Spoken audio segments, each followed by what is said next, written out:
Aí galera, hoje eu vou mostrar como que faz para tirar o barulho da embreagem do Nissan Kicks com câmbio manual. Às vezes você aperta no pedal da embreagem quando o motor está quente e ela fica rangindo. E é no cabo aqui, tá? É o cabo da embreagem. Vou mostrar aqui onde é que ele tá. Não é muito fácil de chegar nele,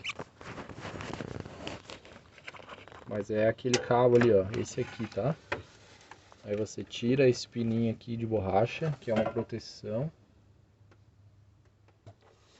E ali você tem um local que vai colocar o óleo ali dentro.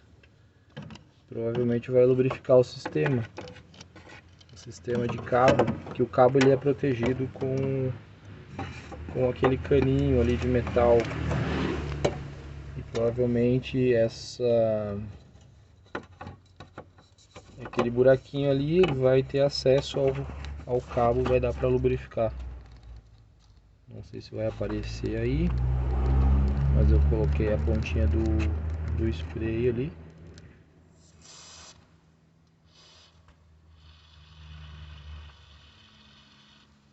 Lubrifiquei aqui. E agora provavelmente com esse óleo vou acionar o pedal lá. Vai parar de fazer o ruído tão chato.